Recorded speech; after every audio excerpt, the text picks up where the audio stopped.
Bonjour, je vous présente cet ouvrage. Ernest Cassirer, La philosophie des formes symboliques, tome 2, La pensée mythique. L'expression de critique suppose depuis Kant l'existence d'un fait vers lequel se tourne l'interrogation philosophique. Parménide interdit à la pensée pure tout contact et tout travail avec le non-être. Écarte ta pensée de cette voie de recherche. On croit avoir compris le mythe lorsque l'on est parvenu à rendre intelligible son origine à partir de certaines dispositions fondamentales de la nature humaine et à découvrir les règles psychologiques selon lesquelles il se déploie à partir de ce noyau originaire. Comprendre la teneur du mythe, cela ne pouvait vouloir rien dire d'autre que montrer son néant objectif et percer l'illusion subjective à laquelle il doit l'existence. Le problème des origines de l'art, de l'écriture, du droit et de la science nous renvoie à un stade où ils reposent tous dans l'unité immédiate et indifférenciée de la conscience mythique. Le mythe entretient un rapport interne et nécessaire avec la tâche générale de la phénoménologie de l'esprit. Égale l'esprit qui se sait développer comme esprit et science. Dans le premier ouvrage sur le langage, les recherches fondamentales de Wilhelm von Humboldt ont servi de fil conducteur, ici rien. Giambattista Vico a fondé la philosophie moderne du langage et fut le fondateur d'une philosophie radicalement nouvelle du mythe.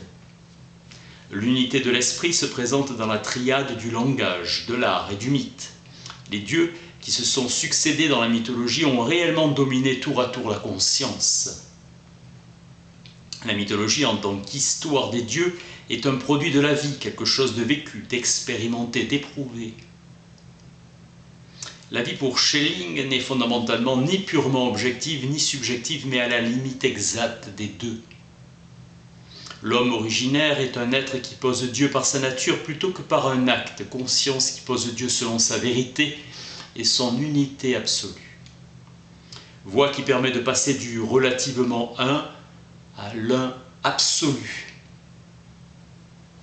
Le mythe est parvenu à la vérité essentielle dans la mesure où il est compris comme un moment nécessaire dans le processus d'éclosion de soi de l'absolu. Le mythe devient pour Schelling une seconde nature. La psychologie des peuples remplace cette identité de l'absolu par la conviction de l'identité de la nature humaine qui produit ces pensées élémentaires du mythe. Le mythe est objectif car il n'est pas le reflet d'une existence donnée et qu'il est une manière particulière de construire qui permet à la conscience d'échapper et de s'opposer à la simple réceptivité des impressions sensibles. Une unité ultime du mythe se définissant non plus comme une unité naturelle, mais comme une unité spirituelle. Le mythe représente un point de vue unifiant de la conscience, pénétrant la totalité de l'être. Le mythe comme forme de pensée. Dans la philosophie critique, les objets ne sont pas donnés à la conscience, achevés dans la nudité de leur en-soi, et la relation de la représentation à l'objet suppose un acte spontané et autonome de la conscience. Chaque élément particulier est rapporté dans la construction théorique du monde cohérent de l'expérience à un terme universel qui le mesure. Acte de subsumer cette représentation. La vie et la mort sont comme les parties identiques et homogènes d'un seul et même être. Il n'y a pas pour la pensée mythique de moment clairement défini où la vie se transforme en mort et la mort en vie. Impuissance de la pensée mythique à saisir ce qui est signification pure, place attribuée au langage. On attribue à l'ombre un rôle identique à celui de l'image. L'ombre est aussi une partie réelle de l'homme qui peut être blessé. Il est interdit de marcher sur l'ombre d'un homme car on attirerait ainsi sur lui une maladie. Certains peuples primitifs tremblent à la vue d'un arc-en-ciel car ils le prennent pour un filet que déploient un puissant magicien pour attraper leurs ombres. Sortilège. Le monde fut pêché des profondeurs de la mer et fut constitué à partir d'une carapace de tortue. Le soleil naît d'une pierre, les hommes naissent d'arbres, de rochers, égale seules les mêmes orientations dans la saisie du monde. Le mythe commence par l'intuition de l'action finale, car toutes les forces de la nature ne sont pour lui rien d'autre que des manifestations de la volonté de certains dieux ou démons. La pensée mythique cherche à établir entre la cause et l'effet une continuité. La force matérielle est répandue partout dans le monde, mais elle apparaît condensée dans certaines personnalités douées d'une puissance particulière. Le sorcier, le prêtre, le chef et le guerrier. La force magique, le magne, concentrée en eux, ne leur est pas attachée à eux en tant qu'individus et peut être modifiée et transmise à d'autres personnes. Le principe d'émanisme règne dans la pensée mythique. L'image de l'univers a pour fondement l'intuition astrologique de l'espace et de l'événement dans l'espace. La question sur l'origine du mouvement, qui ramène au problème mythique de la création du premier moteur, apparaît avant de devenir un concept mathématique, comme un présupposé base de toutes les constructions ultérieures. Le mythe tend vers une unité du monde par une voie spirituelle. Le nombre est défini par les pythagoriciens comme ce qui met toutes les choses en harmonie dans l'âme.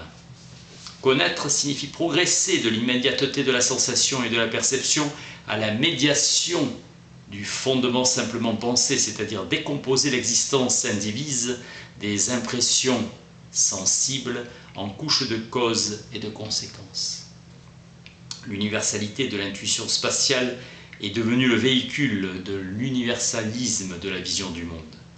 La totalité du cosmos scientifique est un ensemble de lois, c'est-à-dire de relations et de fonctions. Toute cohérence dans l'espace mythique repose en dernière analyse sur une identité originaire de l'essence. Les parties du monde ne sont rien d'autre que les organes du corps humain. L'hymne de Rig Veda décrit le monde né du corps de l'homme, de Purusha. L'intuition de l'espace est apparue comme un moment essentiel de la pensée mythique, en métamorphosant toutes les différences qu'elle pose et qu'elle saisit en différences spatiales et à se les rendre immédiatement présentes à l'esprit. Là parle d'Héraclite, le soleil est nouveau chaque jour et formulé dans un esprit authentiquement mythique. Dynamisme qui appartient à l'essence de toute forme d'expression authentiquement spirituelle. L'influence et la victoire historique du christianisme dépendait de son aptitude à accueillir et métamorphoser les intuitions païennes de l'adoration du soleil et de la lumière. Au culte du soi, Sol Invictus se substitua désormais la foi dans le Christ comme le soleil de la justice. Le sud apparaît comme le symbole de l'esprit saint, symbolique spatiale. Le temps en général et chaque quartier de temporalité en particulier se voit attribuer un caractère mythique et religieux propre, un accent sacral. Les Lacédémoniens attendent la pleine lune pour entrer en campagne.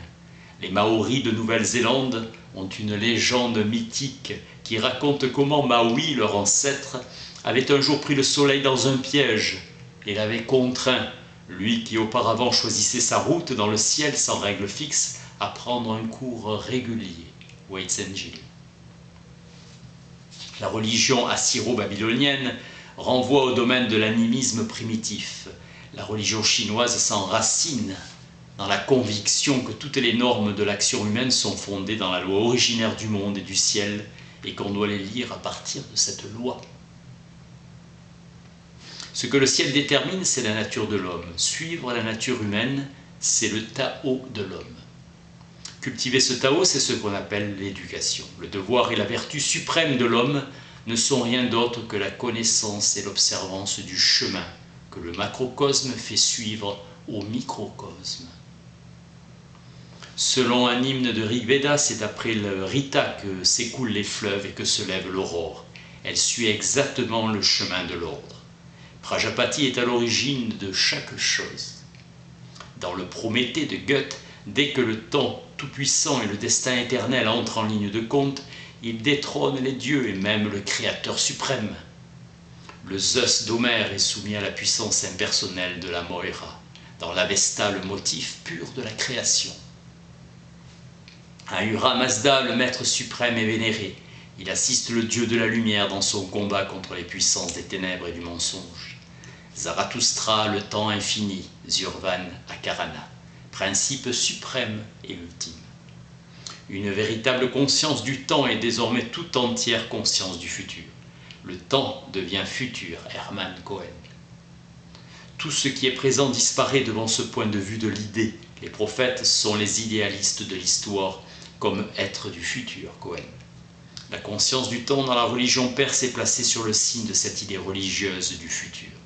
Celui qui prend soin du grain prend soin aussi de la loi d'Ahura Mazda. Dans l'Avesta, le sommeil apparaît comme un mauvais génie. Les activités s'opposent au temps et aux prophéties. Nos actes, nos passions paralysent le mouvement de la vraie vie. L'éthique du taoïsme culmine dans la doctrine de la sérénité et de l'immobilité, car le calme est la plus grande propriété du Tao lui-même. L'homme, s'il veut s'agréger au Tao, au cours stable et à l'ordre permanent du ciel, doit avant tout créer en lui le vide du Tao. Le Tao fait naître tous les êtres et renonce à leur possession. Il les fait et pourtant les abandonne. C'est là sa secrète vertu, une création qui vaut moins que l'abandon, le renoncement. La passivité est le principe de la mystique chinoise. Exerce-toi à la sérénité. Occupe-toi à ne rien faire. Telle est la règle suprême. Le véritable but de la doctrine bouddhiste est de se délivrer de la vie, le cycle infini des naissances. Kant dit « Le temps dans lequel on doit penser tout changement qui affecte les phénomènes demeure sans se transformer ». L'éthique de Confucius insiste sur le caractère inébranlable du Tao céleste et humain. Confucius a dit qu'il n'était pas un créateur, mais un continuateur. En respectant le Tao des anciens, on règne sur l'être du présent. Et c'est ce qu'on appelle séparer les fils du Tao. Dans la doctrine empédocléenne de la délivrance, le temps et le destin, Chronos et Ananké, apparaissent immédiatement un. Là où Empédocle parle, non plus en mage, mais en philosophe, sa doctrine se fonde sur celle de Parménide. Élever la pensée, le logos, au rang de mesure de l'être. L'état de l'être est rattaché au décret et à l'ordre du destin, qui est la nécessité de la pensée elle-même, atemporelle comme la vérité. C'est à partir de cette exigence que Démocrite construit le monde des atomes et Platon des idées. S'élève la pensée socratique de la responsabilité éthique de soi-même. Le destin particulier de l'homme est transposé dans son intériorité propre, comme dans la pensée de Parménide. La volonté morale a dépassé le temps et le destin. Héraclite se plonge dans l'intuition du grand un, point de paix et de sérénité dans la perfection sans contraire. La maladie seule rend la santé agréable, la faim l'abondance, la peine le repos. À l'instar de Bouddha, Héraclite utilise avec prédilection, pour exprimer le contenu de sa doctrine, l'image du cercle. On a conservé grâce à Sénèque dans une formule d'Héraclite qui dit que chaque jour est identique aux autres. Parole étrange et profonde d'Héraclite. Le temps est un enfant qui joue, qui pousse les pions. Royauté d'un enfant. Fragment 52. Le temps est, tandis qu'il se meut en cercle selon le nombre, la première et parfaite imitation de l'éternel, devenir pur. Leibniz fixe la signification idéale purement intellectuelle du temps dans des concepts philosophiques. Le motif du nombre à côté de l'espace et du temps apparaît formellement dans la construction du monde mythique. Les fondateurs des vraies mathématiques théoriques sont les pythagoriciens. Caractère universellement répandu de l'idée d'un Dieu trinitaire. Caractère sacré du nombre 3, Usener. Expression de la perfection, de la totalité pure et simple. Mystère de la Trinité une de Dieu. Le nombre est le ciment qui permet d'ajuster les différentes facultés de la conscience. Le nombre se voit attribuer la fonction que les pythagoriciens donnaient à l'harmonie. C'est l'unification de l'hétérogène, l'accord des esprits divergents, philolaos. Lien magique qui met en harmonie à l'intérieur de l'âme. Trinité naturelle, père, mère, enfant, dans le domaine des religions sémitiques, Nielsen. Le monde de la représentation mythique se révèle étroitement lié au monde de l'agir. C'est le cœur de la vision magique du monde, toute puissance de la pensée, Freud. L'existence personnelle du sujet augmente quand régresse la pensée mythique, immanence.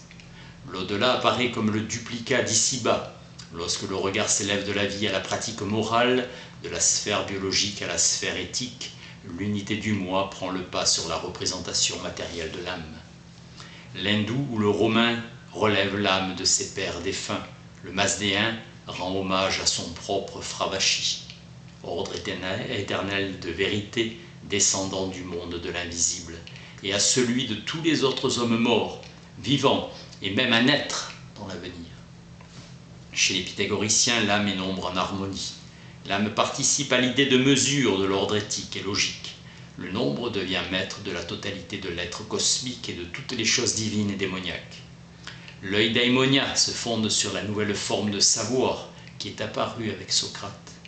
La nécessité éthique se substitue à la nécessité mythique. Sa loi coïncide avec celle de la liberté morale suprême. La pensée de la responsabilité confère désormais son moi authentique à l'homme. Alors seulement, l'homme conquiert et assure son moi, daimonion. Le moi s'oppose à tout ce qui est connaissable et en reste le centre, abîme profond qui sépare le soi de la conscience mythique et religieuse et le moi de la perception transcendantale. L'écart n'en est pas moins grand entre les premières représentations primitives du démon de l'âme et la conception élaborée qui voit dans le moi une nouvelle forme de spiritualité en tant que sujet de la volonté et de la connaissance.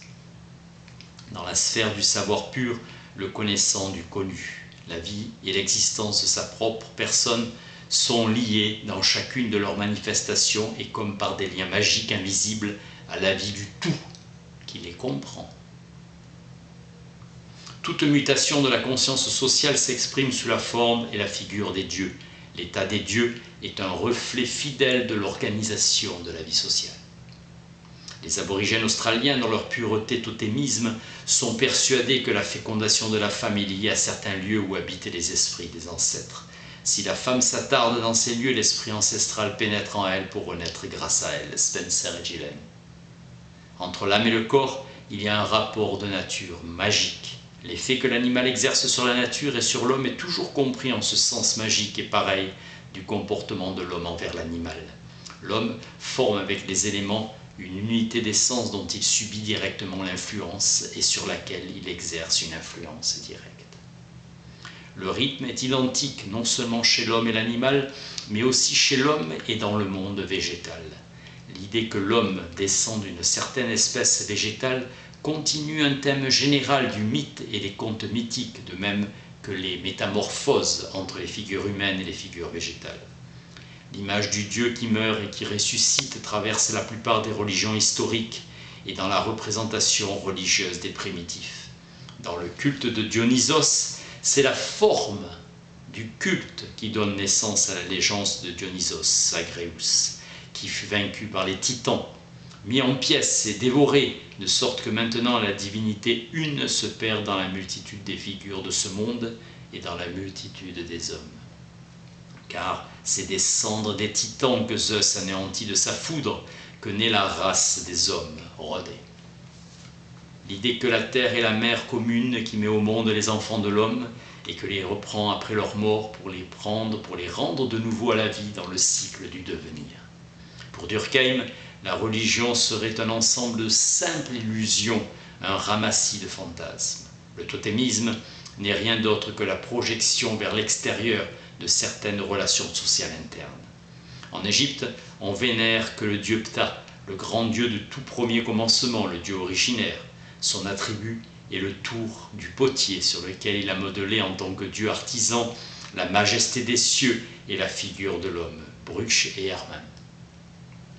Le credo de la religion iranienne commence par l'invocation du maître suprême, Ahura Mazda, qui a créé l'être tout entier et l'ordre qui est dans cet être, qui a créé l'homme, le ciel et la terre grâce à son Esprit Saint et sa bonne pensée. Sur la terre tout entière, croyance au pouvoir magique de certains outils de travail. Chez les Unis, devant les pétrins de pierre, les femmes entonnent un chant qui contient des imitations du bruit provoqué par la meule pour que l'outil fasse mieux son travail. À la fonction mécanique correspond une fonction spirituelle. Chaque nouvel outil que l'homme invente constitue un pas vers la construction du monde extérieur et dans la constitution de la conscience qu'il a de lui-même. Toutes les formes de renoncement et de sacrifice conservent un sens égocentrique. En se soumettant à certaines privations physiques, le moi désire uniquement renforcer en contrepartie son mana et accroître la puissance et l'influence physique et magique dont il dispose. Dans les rites de la végétation, on ne moissonne pas le dernier épi du champ, on l'épargne, car on vénère en lui le pouvoir de la croissance de l'esprit, de la moisson à venir. Mutation dans la notion de sacrifice avec Isaïe. Apprenez à faire le bien. Recherchez le droit et défendez la veuve. Dieu disant, je suis rassasié des holocaustes de bélier. Épargnez l'animal. Totem est un devoir religieux. Manger en commun l'animal totem est considéré comme le moyen de confirmer la consanguinité qui unit entre eux les individus. Le sacrifice et la prière apparaissent toujours comme des formes typiques d'expression religieuse. Hérodote décrit les croyances perses qui n'ont pas besoin d'ériger des statues, des temples et des autels qu'ils considèrent comme folie de le faire, car ils ne croient pas, comme les Hellènes, que leur Dieu soit de nature humaine. Chez les bouddhistes, c'est l'acte, le karma, qui détermine le chemin que parcourt l'homme. La véritable délivrance se trouve au-delà des choses et au-delà de l'action et du désir. La personnalité n'est plus que l'enveloppe, le résidu ultime de la finitude et de l'imagination. Le bouddhisme, sorte de religion athée, non qu'il nie l'existence des dieux, mais considère cette existence dépourvue de toute signification et de toute pertinence. Dans la pensée médiévale, on glisse vers l'allégorie, le réel perdant sa signification ontologique immédiate. Les Écritures s'expliquent soit littéralement, soit d'une manière allégorique, vérité dissimulée sous un beau mensonge, soit morale, soit anagogique, supraterrestre. Leibniz reprend la formule de Maître Eckhart, tout être individuel serait une trace de Dieu. Leibniz déclare que dans notre essence propre se cache une infinitude, une trace, une image de l'omniscience et de la toute-puissance de Dieu. C'est de là que se construit sa conception de l'harmonie du monde. La religion, selon Schleiermacher, consiste à voir dans chaque être singulier un élément du tout, dans tout être fini une manifestation de l'infini. Chercher en eux l'infinitude est une manière infantile de penser. Ce qui en fait parle à l'esprit religieux dans le monde extérieur, ce ne sont pas des proportions de grandeur, mais des lois.